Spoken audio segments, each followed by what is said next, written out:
আসসালামু আলাইকুম। সবাই কেমন আছে? আশা করি সবাই ভালো আছে। এখন সকাল 7:30 উঠে পড়লাম। আমার আগে হাঁস মুরগি ছাড়বো, তারপর মুরগির খামারে যাব। আর একদিন খুব রৌদ্র ছিল, ধুলাবালো বাড়ি গরম দোকান ছিল। এখন আল্লাহর রহমতে গত রাত্রে বৃষ্টি হয়েছে। মাশাআল্লাহ, সব দেখেন মাটি ভিজা, গাছপালা সব কিছু ভিজা। আল্লাহ দিলে অনেক বৃষ্টি হয়েছে রাতে। আজকে আর ধুলাবালো হবে না। আগে আমি আমার হাঁসগুলা ছেড়ে দিব। এখানে শুধু চীনা হাঁস থাকে। আর গ্রামের পরিবেশ সকালবেলা দেখেন অনেক ভালো লাগে।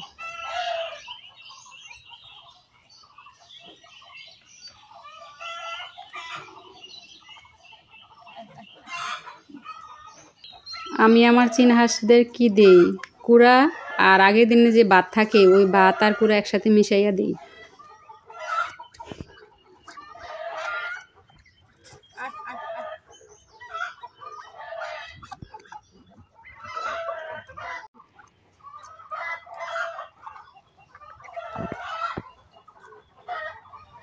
এদিকে আবার আমার ছাদের উপরে মুরগিরা দেখেন কিভাবে ডাকাডাকি করতেছে, কেন? খাবার জন্য।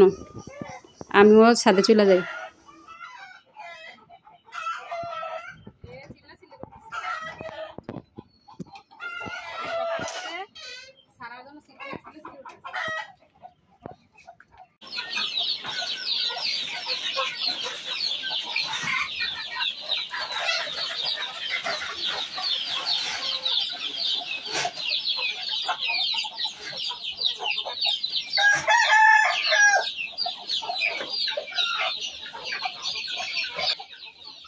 এখন আমি একটা একটা খোপ খুলে দিব আর সব মুরগিরা বার হয়ে যাইব।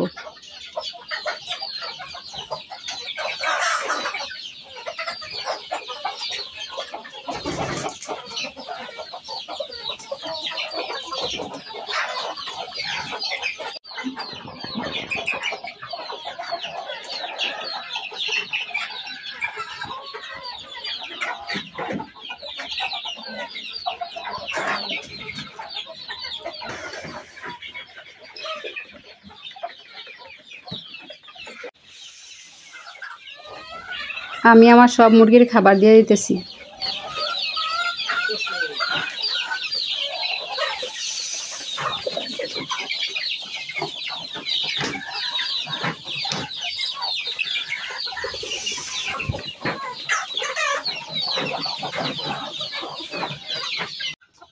মাশাআল্লাহ, আমার খামারের মুরগিগুলো আস্তে আস্তে অনেক বেশি হইতেছে। আর আমার মুরগির খামারের জন্য সবাই দোয়া করবেন, যাতে করে আরো বেশি বেশি মুরগি হয়।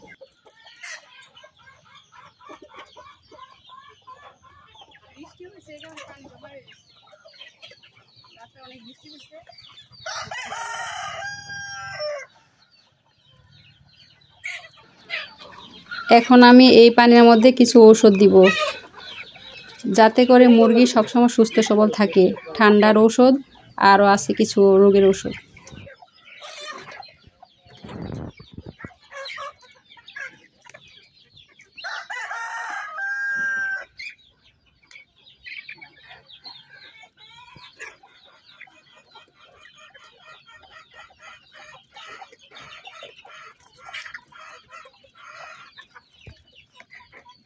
এখন এই ওষুধগুলা ভালো করে পানির মধ্যে মিশিয়ে নিতেছি, পরে মুরগিগুলারে খাইতে দিব।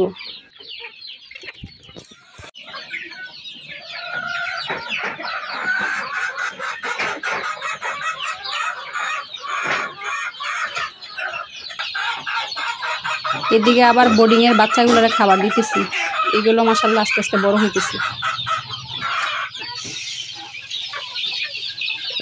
দেখেন বাচ্চাগুলো অনেক চঞ্চল আর খাবারের জন্য খাঁচা থেকে বাইর হয়ে যাইতেছে।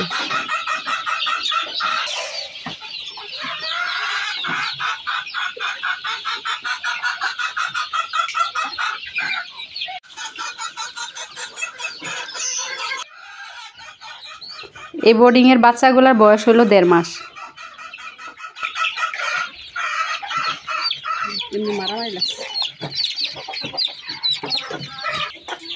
এই যে দেখেন, 3 হাঁসের ডিম মুরগি দিয়ে বসাইছিলাম, আর ওই যে বাচ্চা ফুটাইছে 5টা বাচ্চা।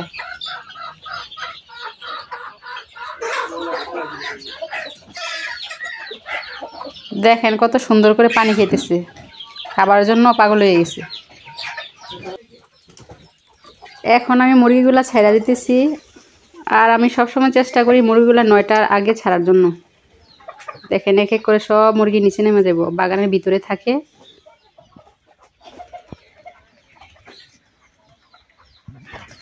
দেখেন এক একটা মুরগি কীভাবে ফাল দিয়ে নামতেছে।